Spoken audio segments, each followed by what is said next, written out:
9 to 5 show. I'm very excited to introduce to you, we have a wonderful fellow podcaster who is joining us today. Estie Rand is the host of the Business Breakthrough podcast, as well as Strand Consulting, which I just figured out right before the show. Strand is Estie Rand, which is part of it. That all is right. my I'm sure there's more to it. Right. But Estie, I'm very excited to have you on the show. Thank you for joining us today. Thank you. I'm really excited to be here. Okay, awesome. So before we get too far into it, can you just tell the listeners who maybe did not yet have a chance to listen to your podcast, which of course we'll link to, a little bit about your background and personally and professionally, so they can have a better idea of who they're listening to? Sure. So I have been an entrepreneur since I was a kid. I actually ran my first profitable business when I was 10 years old, selling my own handiwork because I was a crafter. Wow. And I actually found the original documentation when I cleaned out my parents' house a couple of years back. I had order phones. I had listing of cost of goods sold. I had actual client lists. I was tracking already at that age. So that was pretty cool. I didn't remember all of that. Wow. So I was always doing some kind of a side business. I ran businesses through high school, but at the point that we needed income, I got real jobs. So from the time I was already in university, even in high school, so I was always having my own little side things and working. And back in 2011, I had been working at a CIO at a multinational nonprofit, and they got a new middle manager. And I think he might have been a little threatened. We're not sure. We never had that conversation, but he demoted me to his secretary and took my team and my trip to Argentina that had been booked. So he basically said, you're going to be my assistant. I'm like, no, I'm like the CIO. Like, I run a team of people. I do important stuff. He's like, no, I'm going to do all your stuff. Your team is my team, and you're my new secretary. Hold on. What does CIO stand for? Chief Information Officer. I created and built all of the database systems. I also ran the complex budgets, did various business plans and things like that. But I basically took the nonprofit from running everything on pieces of paper and not even proper Excel spreadsheets. Like, the first thing I did was I upgraded all the Excels, but it was already moving beyond an Excel. And so I explained to them, this is in the early 2000s. Already then I said, you guys need a database. They said, we don't know how to make one. I said, fine, I'll make one. So I got training. I actually took 2 books out of the library. No, I actually bought them. I bought them because I needed to keep them. I bought 2 books on Access, and I taught myself how to build an Access database. I got some extra training in VBA. I'd been teaching myself random coding on the side for fun. Like, I'd already built a website in HTML because, websites were coming cool at that stage. And I built their initial system, which I told them, I said, this is a temp system. This will last you about 6 months, maybe a year, but we really need to build a proper system. So they used that system for 5 years. And at the same time, I got promoted, and I started, managing my own team. We were managing 250 projects internationally. It was a multi-million-dollar budget. And Wow. it was a lot. The Access was not built to handle it as it grew to that stage. When I built the system, it was meant to accommodate like 50 to 70 different programs. And so I worked with an external team to build their online system. So I got named CIO. Okay, so now you're the middle manager, who I assume is the person that you reported to, comes in one day and says, okay, now you're the receptionist or the secretary. Pretty much. I mean, I originally reported to, I had my main boss. This was a nonprofit though. And so nonprofits have this funny thing where they're not really run by the people who run them. They're really run by their donors and their boards. And the board wanted a new guy in. And so he came in between me and my original boss and gave me an Okay. unofficial demotion. They wanted a new guy in, or they wanted a guy in? No, they wanted a new guy, and they actually weren't trying to replace me at all. Oh, okay. They actually weren't So, trying to place me at all. They had no problem with me. They wanted to get a certain type of management style into the organization. And this guy came in, looked at me, and was like, you're going to be trouble because you already do all the stuff they're asking me to do. So we're going to have to hide you. And that's kind of well, what happened. That's how I see it. He might have a different story, but he was fired 2 years later because he was crazy. So okay. So how did you react to that? Where did that take you in your career? Or did that affect your trajectory just based on that incident? Oh yeah. Drastically, because I left because it became an absolute misery working there at that level. I didn't leave that day. I tried and I spoke to my boss and we spoke to the higher ups, but there was very little to be done. And when I left, I honestly did not know what to do with myself. I had been working very hard. My family had been growing. I had three small children at the time, and my husband was still in school, and so that was our primary income. And I still needed to work, but I didn't know what I was going to do. Okay. So take us through the process.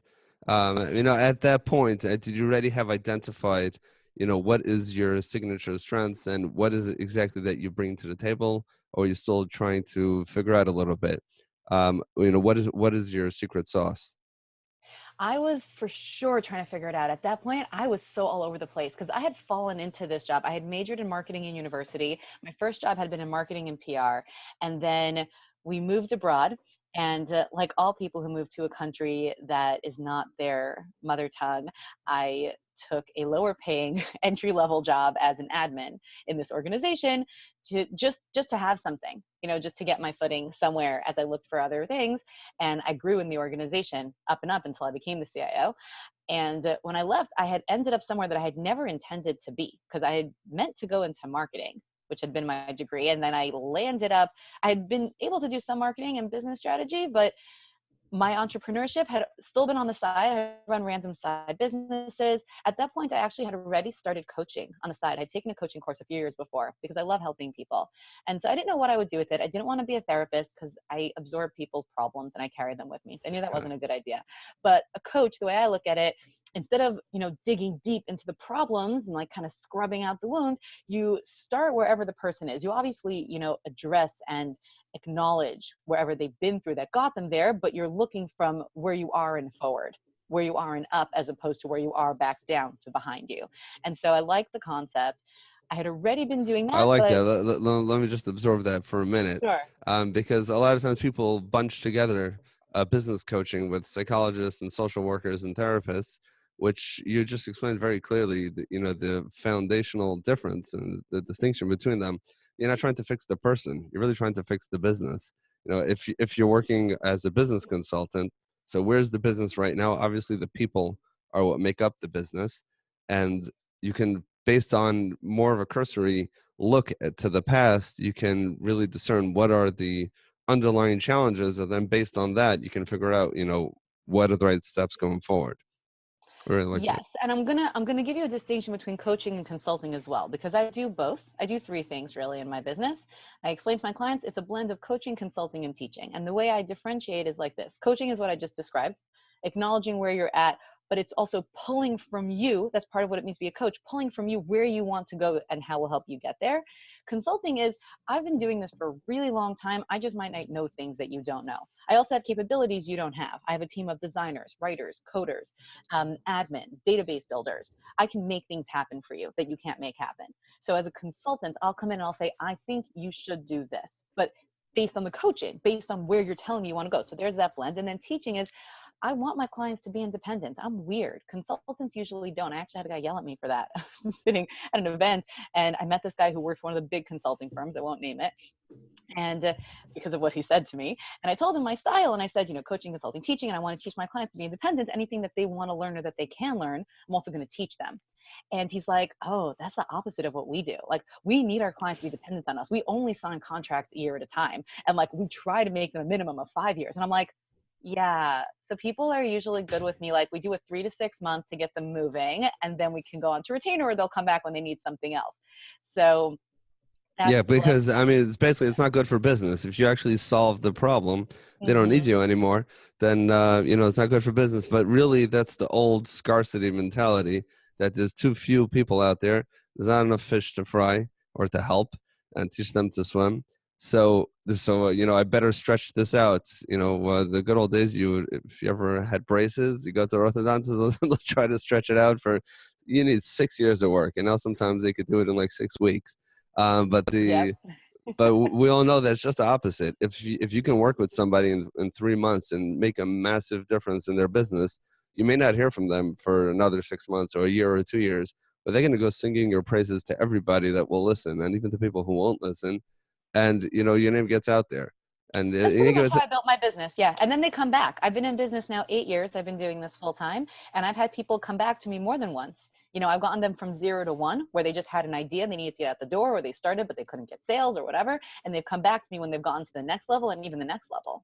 Okay, so let's just get back to the timeline. So Sure. you were the CIO, you were demoted, you were repositioned, realigned, call it whatever you want, and now they said you're the secretary. What was your next step from there?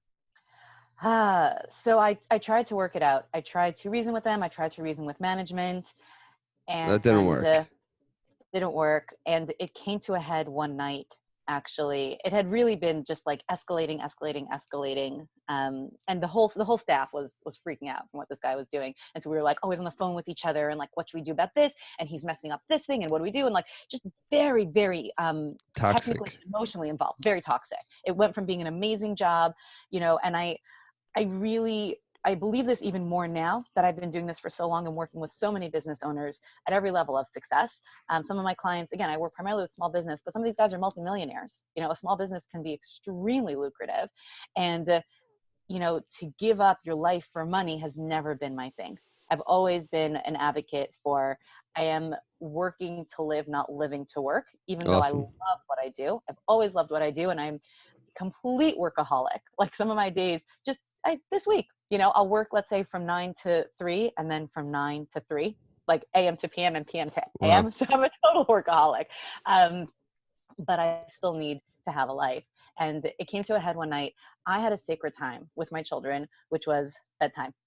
Bedtime was sacred. Don't touch it. I will work until then. I will work after then, and I have different strategies for this, but bedtime is sacred. And my phone rang in the middle of bedtime and I answered it. And my husband saw and he's like, yes, you have never done that. I was like, I know, but you don't understand this thing. This guy, he's like, you need to leave. It's over. Like, this is done. And that night I sent in an email and said, this is done. Wow.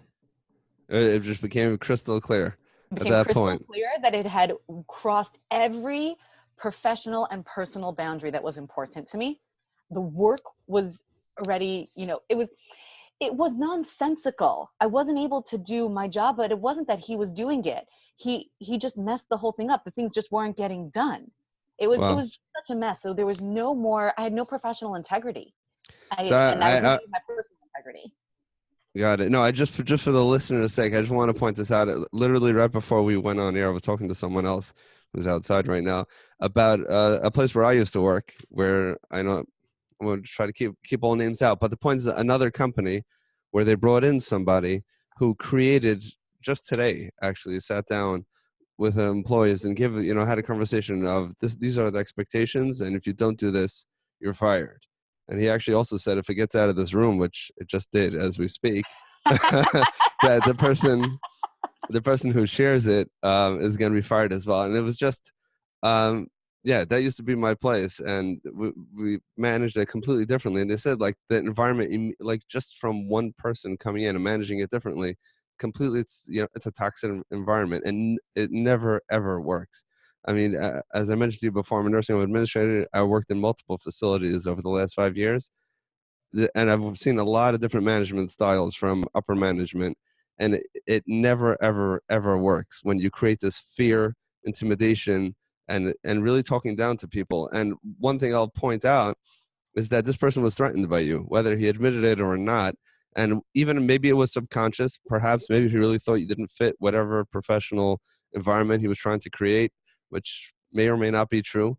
But at the same time, it's the people who are scared to surround themselves by talented people. The people who need to be the smartest people in the room, those are the people who go down, because you're not the smartest person in the world. The Oh my people who God. are the people who are the opposite, and they say, listen, this is what I know. Even this, you might know some of this better than me, but this is what I like. This is what I'm pretty good at. I don't know anything about that. That's you. What do you think about it? Besides for the fact that they attract tremendous talent and it's comfortable to work there, but more than that, the people who are their natural talent could shine. When you're in that toxic environment, everyone's holding back. No one's interested in allowing their natural talent to shine. It never works. Anyway, Totally. And I want to add a level to that. If you are a leadership personality, okay, so for me, I clearly am. And so I've always needed a certain type of boss to work with, because when you're a leader and you're not the boss, again, like I only went to do my own thing full time about 8 years ago. So until then, I was always employed. There are bosses that are leaders of leaders and there are leaders of followers. So my boss until then, and at a previous job also where I was very successful, to be a leader of leaders is exactly what you described, is that I recognize your strength. I recognize mine. I'm not threatened or intimidated by you. I recognize what you have and your strengths as assets for me and this company. And I want you to cultivate them within boundaries, giving direction.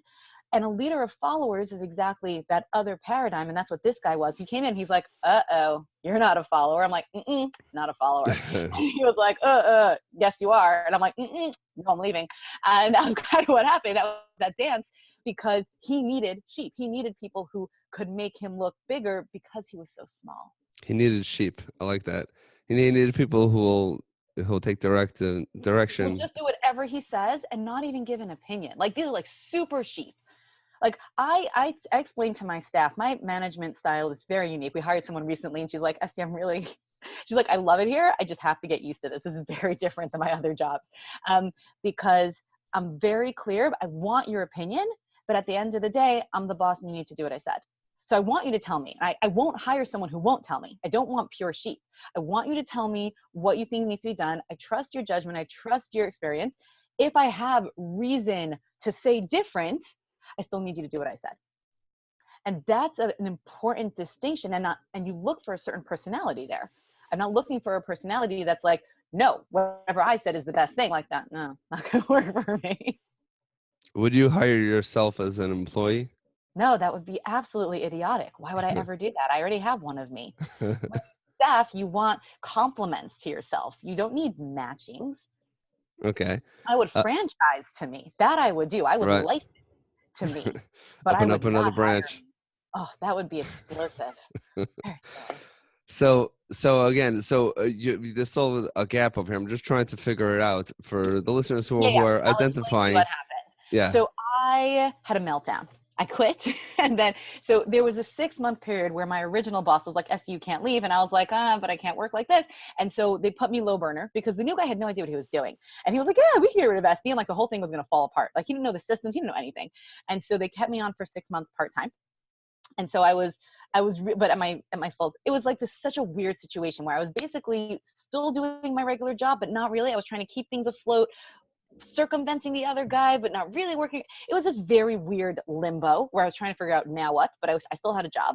Hmm. And then when that time ran out, I got severance and unemployment. And so I really was free for the first time in my life, actually, to not work at all. I've been working since I was 16. At that point, I was in my late 20s.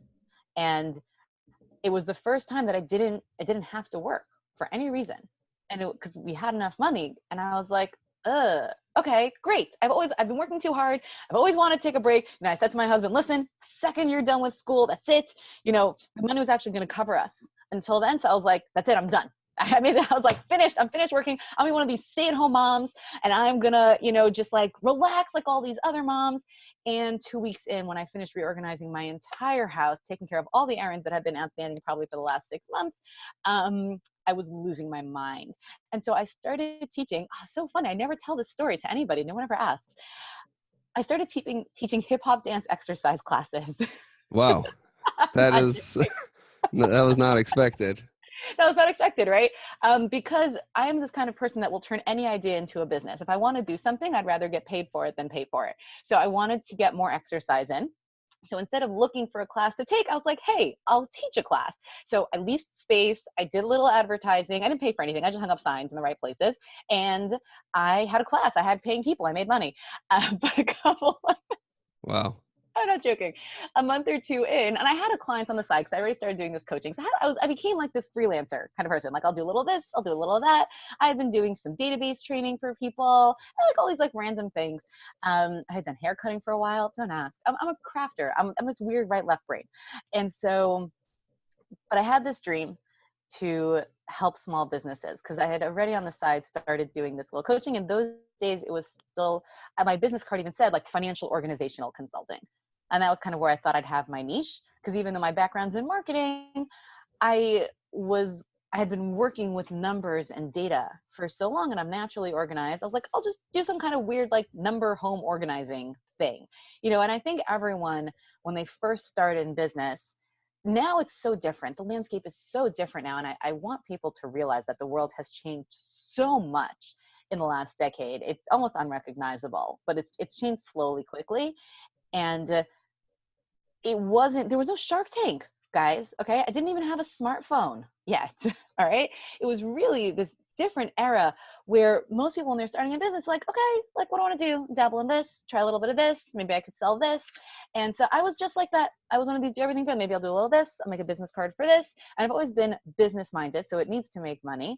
But basically, after a month, after I realized that hip hop dance extra classes were not going to be my full-time gig, though they were fun. I'd rather someone else prepare the class. I'll just go and jump around for a little bit. Even if you have to pay for it a little bit. Yeah, it was never about the money. It was never about the money. It was always about it was, but it wasn't. It wasn't like I can't afford this class, or no, instead of paying, I'm going to make money. It was like, No, oh, this will be fun. Instead of paying, I could get paid and do the same thing. Isn't that cool? It was more like that thing.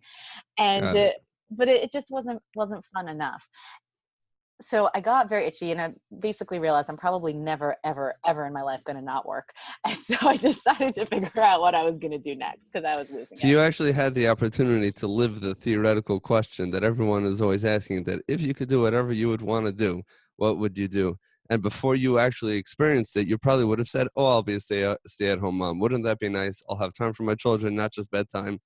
And when you actually had a chance to live it, you saw that it was completely not true but it really took that experience in order for you to really see that so clearly. I don't know if everyone actually has that opportunity, but it's just so interesting. I'm thinking out loud as we're talking that so many people say, oh, if I only had time, this is the thing that I would do.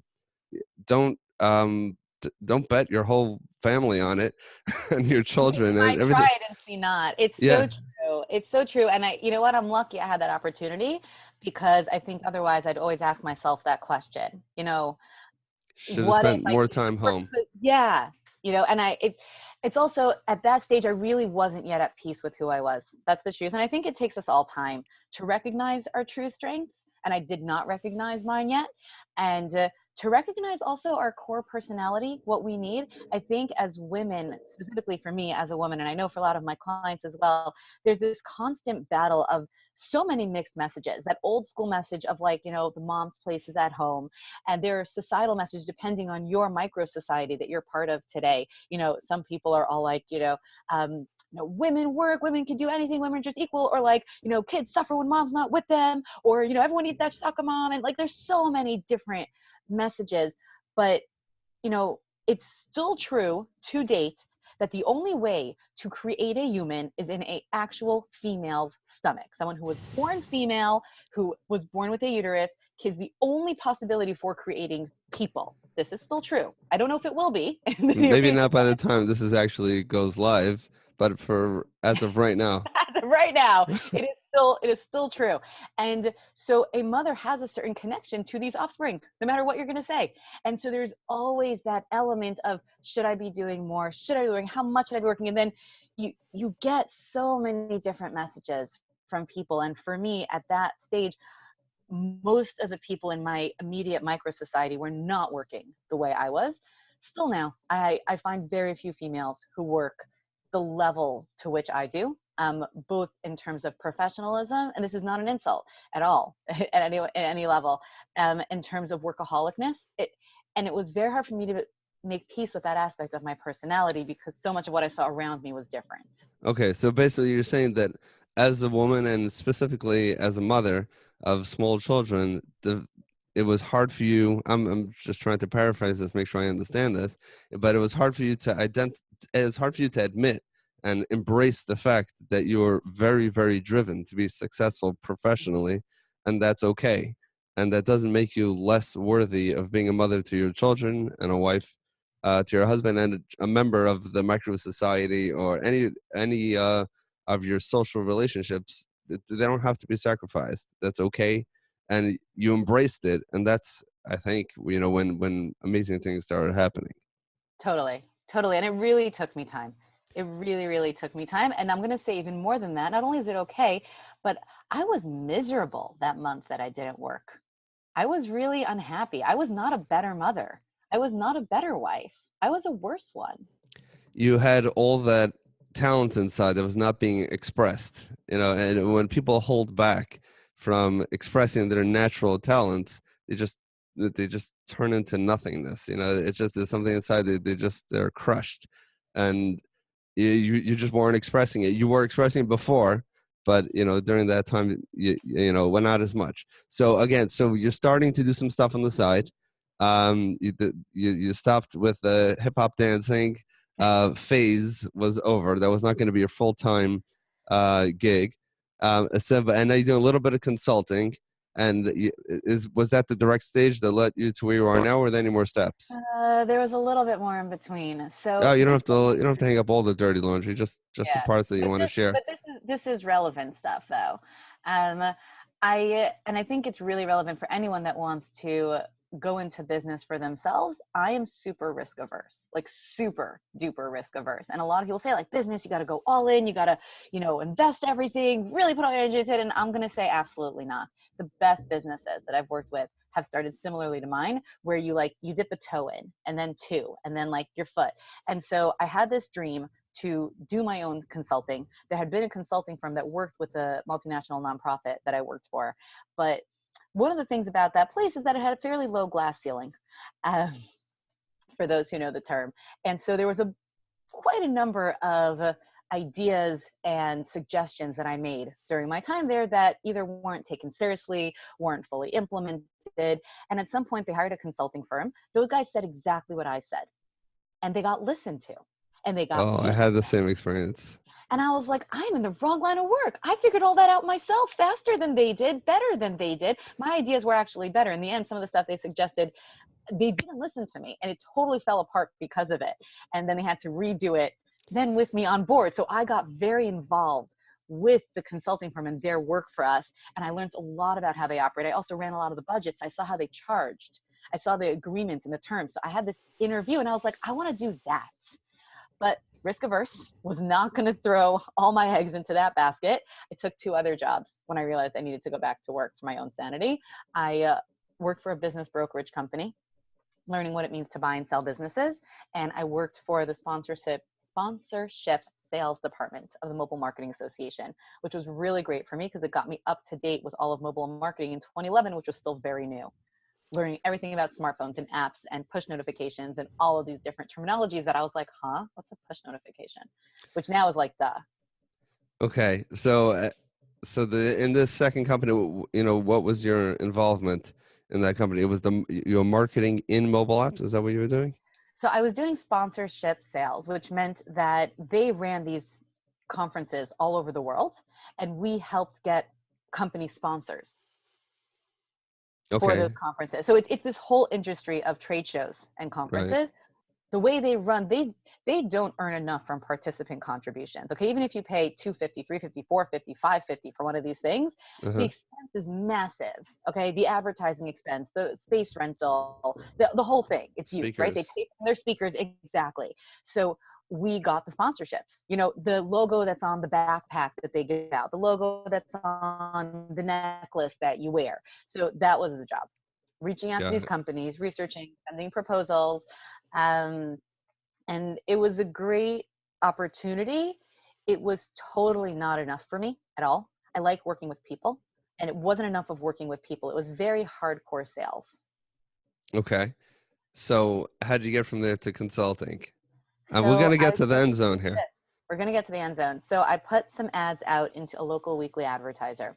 I decided I'm going to launch by running a workshop. And so I put an ad out that I'm doing this, business building workshop. I think I still have the original ad somewhere. I'll find it. I don't remember what it was about. And two people called. And I'm obviously not going to run a workshop for two people because that's way more pathetic than not running a workshop at all. So I called them up and very politely said, hey, so sorry, I'm not going to be able to have that class as scheduled. No one cares, but we will let you know when it's going to be rescheduled. But people saw my ad. even though they never called me. And so they started asking me about it. Oh, what are you doing these days? What does that mean? There was then like a local weekly, like a small business fair of some sort, like almost like a mini mall. I don't know how to explain it. They had these little tiny pop-up shows where a bunch of small businesses will get together. And so I went there. I didn't get a booth. I just went to work the room. I got some business cards printed and I went and just handed them out and started speaking to all the vendors. And I just started building my name. So I want to interject here, because I love that story, and the reason why I do is because a lot of people think, oh, I want to start a business, I want to be a consultant, I want to start helping marketing with, I want to start solving some of the problems that I see around me, but I have a full-time job, I have family responsibilities. How is this ever going to happen? Obviously, I need to hire someone to make a website. I need to get really professional looking business cards. I need to start networking for a few weeks, months, or years. I need to start calling the richest people that I know or the people I think are the most connected. And really, that's nothing could be further from the truth.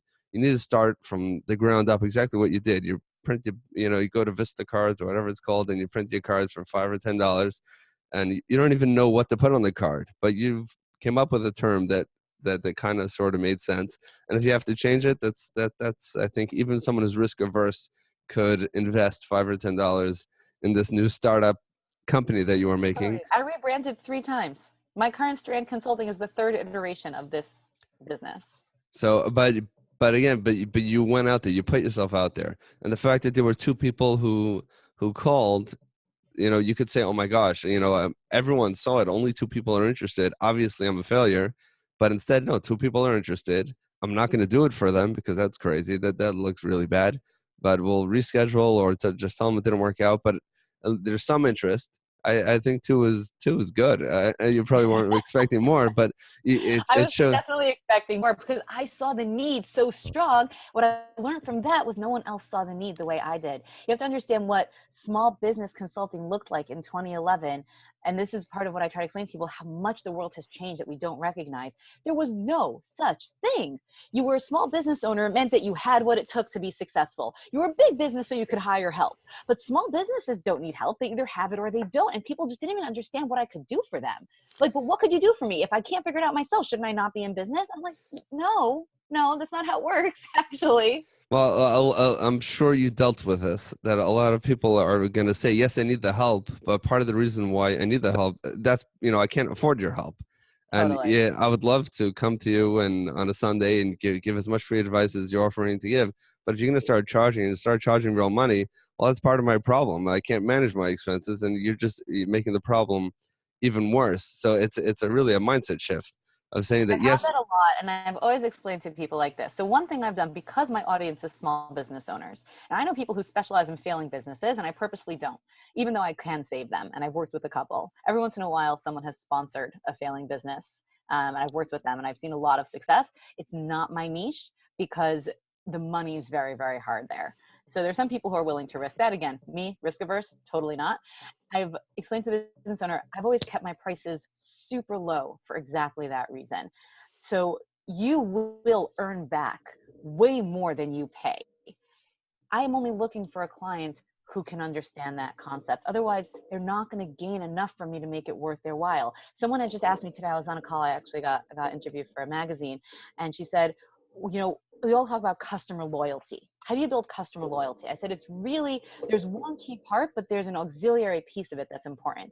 The primary loyalty, and I teach a sales pyramid, which is kind of what goes out of the sales funnel. So it looks more like an hourglass. I thought I was the first genius that thought of this, but then I Googled it. Apparently I'm not. Oh, well.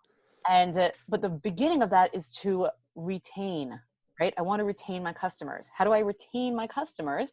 I need to, at the very least, meet expectations. When I buy something that the picture looks so much better than the thing, I'm less likely to buy it again. So, and in the service as well, if I make big promises and it's going to be like this, and it's going to be like that, how many clients do I get that got burnt by their previous marketing companies? Because those guys, either they were so strong in sales, they felt they had to promise the world to get the guy in and they didn't know, or they just didn't know what they didn't know. And so they'd be like, yeah, of course we could do a Facebook campaign. And they didn't understand, or they didn't understand that they need to explain to the client, what are you likely to get from this? What are you going to need to invest to get X? Just how does it work? And so you're not going to retain a client if you cannot meet expectations. But there's an auxiliary part to this, and people ignore it. And in service, it's so critical. And product less so, but in service, especially when you're small, you want to get the right people. Because even if you do what you promised, but it's not exactly what that person wanted, they're not coming back. And so I only really want to work with people who want the kind of help I give. When someone calls me like, Estie, you make websites, can you make me a website? I'm like, yeah, but go to Fiverr, it's like $300. Like, you don't need me. No, but I want you to do it. I'm like, you really don't. Because the way I do websites is like this. We sit down and we have a strategy session. What kind of website do you need? What kind of web presence do you need? What's the purpose of this site? What do you need it to do? Do you need good SEO? Do you need it to be a brochure site? Is it a sales site? Do you need it to be CTA? What? I need to know these things because I'm not going to make you just a website. I'm going to work with the kind of person who wants to run their business in a strategic way. I see. So you have to But make sure. Yeah. You got to make sure that the partnership, you can fire your clients as well, just like you can I fire do your that. boss. That was one of my first viral posts on LinkedIn, was a post where I fired my clients. Really? Yeah, All I right. fired clients. Totally. I'm gonna have to check that out. I have a question for you. You mentioned this is not something I was gonna ask, but this is something I've been wondering, and I think you're the perfect person to weigh in on this. Um, I've been looking, as I mentioned to you before the show, at a lot of different things, a lot of different avenues to go down professionally, for myself and for other people. And obviously, I've been interviewing people through the podcast. I've met quite a few, a lot of different people, and I've been, reading up a lot of these books which discuss, people's professional development and how they eventually find the thing that's correct for them. um, I find that a lot of, like you mentioned, in 2011, let's say 6, 7, 8, 9 years ago, for a small business or even for professionals to actually seek outside help, that was almost either completely unaffordable or it's like going to a shrink and sitting on their couch, which is, I don't have a problem that needs to be fixed. I'm just looking for my business. But then I find that I see so many people who, in my view, and you may disagree strongly, and that would be fun. In my view, I see that they get stuck in the journey. So, in other words, someone is applying for jobs and they keep on, applying to jobs. They don't get responses, and their resume is terrible. And finally, I'm a resume writer. The other person is I take your resumes and I send them out to job boards. I help you get interviews. And someone else is like, I'm going to prep you for the interview. The next person is that, I'm going to actually connect you to those people. And someone else is going to be a consultant and a business coach.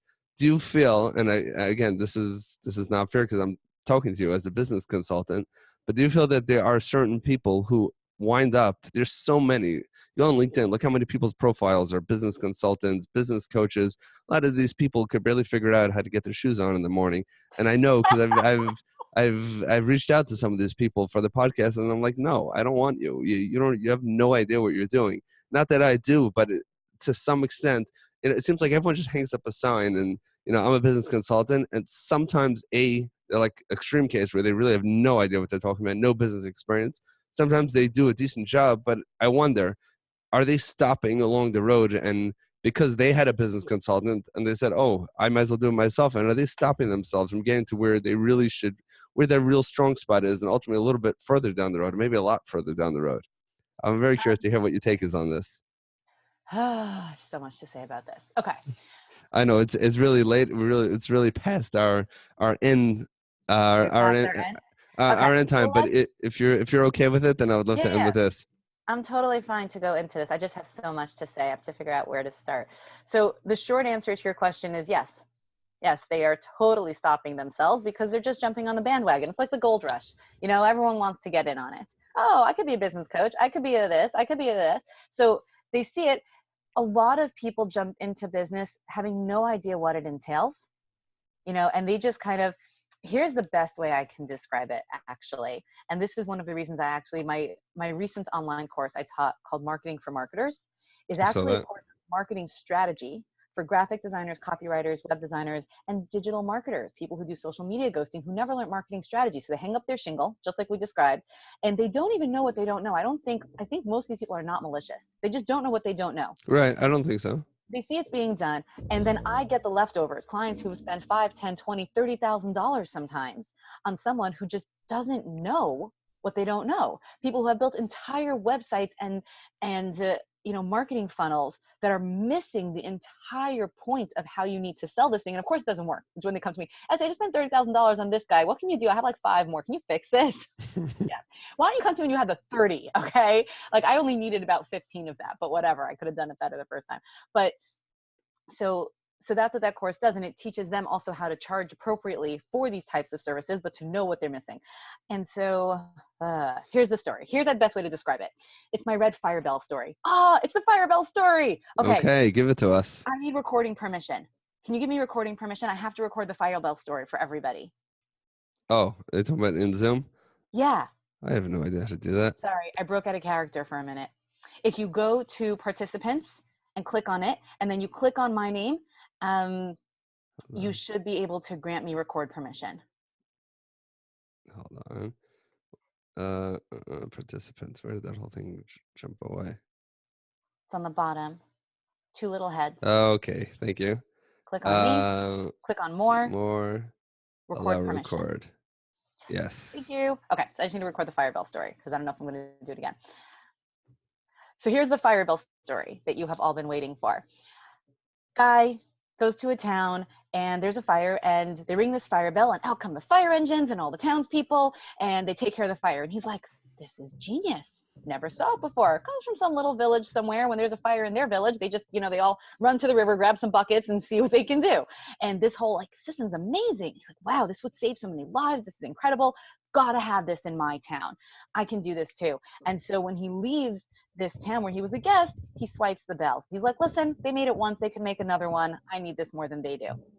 Goes into his town, and within a week or two, there's a fire. He's like, guys, everyone starts running. He's like, no, I have something much better. He runs to his room, rattles through the drawer, pulls out the fire bell. He's like, I got it. And he stands there, goes, ding, ding, ding, ding.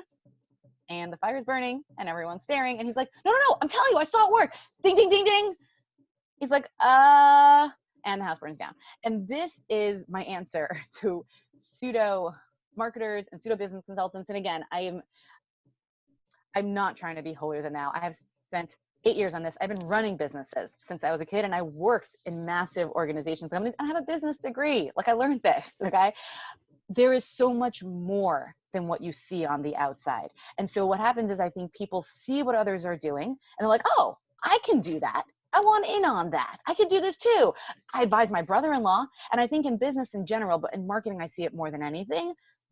We just see what's on the outside. We see someone put up a website, or we see somebody, toot their horn on LinkedIn. I'm a very big LinkedIn person. Someone goes viral. I could go viral too. And they're like, I don't know, it's not working. I did the same kind of thing they did, and any of the social media, it comes out a lot as well, because you only see the outside. You don't realize what's all behind it. And so that to me is the biggest mistake. When we talk about finding your core, I have a thing that I teach called truthful marketing. It's marketing from your place of truth. I believe that every business owner, the way you build and grow and are successful is from your place of strength. And you don't learn that if you're just trying to be like everybody else. You never get there. Well, I say that is absolutely awesome. I love that story. And I'll add one point is that, in today's day and age, it's so easy to get fire bells. They're all over the place. You can have your fire bell up on Wix or WordPress in a matter of minutes. You could have a blue one on LinkedIn, and you could have another one on Facebook and Instagram and Twitter. And before you know it, you have all your bells in the right places. And you could even get a few of your friends to see how they give you 5-star reviews and how you 10x their business and drop all the terminology in there to show how amazing you are. But at the end of the day, and like you said, I agree with you 100%. I'm fairly certain that they're not malicious. It's just stupid to waste. If you are malicious, if you're really malicious, go rob a bank. But this is it will. The majority are not. There are people who do defraud people purposefully, but the majority of people, you don't know what you don't know. That guy who saw the town really thought that's what the bell did. Right. But there's an entire infrastructure here. There are fire trucks that are built and made. There are people who know to come when the bell rings. There are water hoses and water panels. There is so much more here than you see in order to make this work. So to get back to the question, so there are so many business coaches. There are so many, executive coaches and all different consultants and who help out business owners and businesses. So the question is, are they stuck on the road to success, or have they parked in the appropriate parking space? Because obviously that's a space that needs to be filled, but not everybody is structured, and everyone is wired to fill that role. But many people are. So how does, I mean, How would obviously, someone know? So there's yeah, two questions here. One is, if you're hiring, how do you know if you're hiring the guy who's parked in the right space? And there's the other question: if you're that guy, how do you know if you parked in the right space? Which question should I answer? both in that order. In that order. Okay. So if you're hiring, you really want to vet this person. And so I do a free initial consultation for all Oh, clients. beautiful. That's always been my thing. Talk to me first. Don't pay me a cent until you hear from me. You think that I'm legit and I can help you. And that's great for you too. You could decide This is if you part of my don't want to filter. work. Exactly. Exactly. And I do. There are people that I will tell straight out, like, it's not a match. It's not a match. You know, um, but there's a filter there, and there's things that you can do in that initial consultation that I teach my clients who are service providers, you know, how to run that conversation, what questions to ask, what things to say to make sure that this is the right kind of partnership to engage in. But if you are vetting somebody, look at their previous work, check them out, look at how they charge you. Do they lock you into a big contract right out the door? Do they let you speak to them first? Can you see other things that they've done? Can you speak to other real people? And again, there are still people that will mess you up. In marketing or any creative aspect, I always say look at what they've created, because again, even if they're really good, you might not like their style. So they won't be able to stylistically match. But check them out. Check out the previous work. Does it look like it was three friends who all give the exact same review? Or do you see that there are different things being said, but there's a common thread? My favorite testimonials from people, I tell some people say, you know, write the testimonial for your client and just tell them to post it. Never, never. Aside from the fact that it feels dishonest, I want everything to sound like it came from someone's unique voice. So look at their testimonials. Does it look like one person wrote them and a bunch of other people posted them? Or does it look like you have disparate people over time, you know, that have said similar types of things? My favorite testimonials are when people are like, because this is a new landscape, by the way. When I started, nobody was a business consultant for small businesses. Okay. Then there was Hmm. this nice, like, you know, middle ground where people were coming into the field. And I just had to explain to people why I'm different than others, because we do full service consulting. I have a team of people. We can also tell you what needs to be done and make that happen if you need. And our costs are pretty much equivalent to freelancer costs. And that's, I worked very, very hard to build a company that's capable of doing that. So that's my differentiating factor. Now it's this new age where like coach is like a dirty word. And A this is little a bit. whole new landscape for me. Yeah. So I'm learning to navigate this myself, in my business. And that's what I tell people. If someone says like, how do I know you're legit? I said, speak to people who have worked with me. Look at the stuff I've done.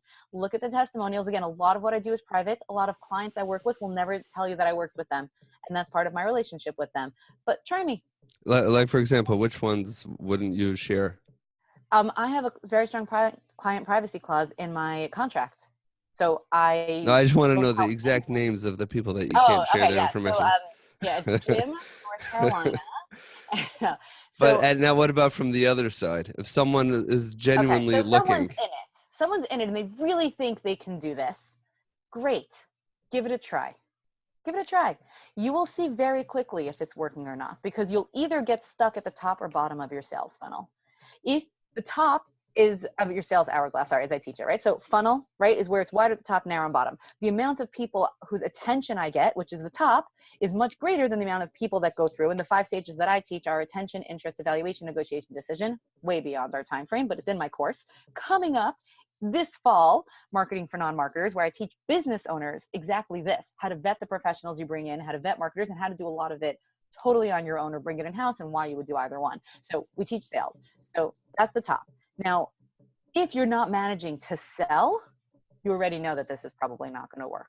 Either you need to get a job, you do something a little different. So that's an easy way to know.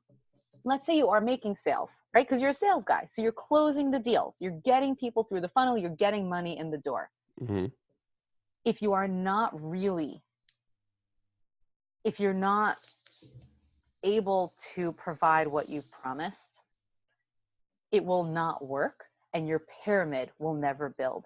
The pyramid is the base that your business really stands on. This is your loyal client and customer base. There's 5 stages here also. It's retain, renew, upsell, recommendation, referral. And Okay. so what will happen is your pyramid will never build. You will not retain people. People will complain. Retention. Yeah. Exactly. They might ask for their money back, even if they can't, because you lock them in and they have to pay it. Okay. They will not renew their contracts. So you won't have them again. You will not be able to upsell them. because they weren't happy with the first thing you did. So they're not coming back for a second thing. And recommendation on referral, which are the largest part of the base, which is the biggest part of your business, because you will throw so much money in the top of your funnel otherwise to get those other people through. You won't be sustainable. You won't be earning. You're like, I don't know why I'm not earning. I've gotten clients. It should be working, because your pyramid's not building. The market doesn't lie. The bottom line is, if it's not for you, you're not going to be able. If you're great at sales, you'll be able to sell the Brooklyn Bridge, whatever bridges you have in California. But But ultimately, once you're actually providing the product, it's not going to work. Okay, we went way over time. We probably could do this for another 2 hours. Easy. But just if we want to wrap up, I know we're kind of wrapping up. In the middle here, I always like to ask my guests if there's one particular book. I don't. Did you? If there's one particular You didn't book, ask me yet. I'll tell you. yeah. You want my favorite one of all time or what I'm reading right now? If you give me choices, I'll take both. All right. I Favorite of really all wanted time. the. Yeah, that's really the one I wanted. Favorite of all time, which completely transformed my life, is The 7 Habits of Highly Effective Teens, because I Oh, read it when I was a teen. I actually have never read the big fat book written by Stephen Covey. I have read the skinnier book with pictures by his son, Sean Covey. It's all the same material.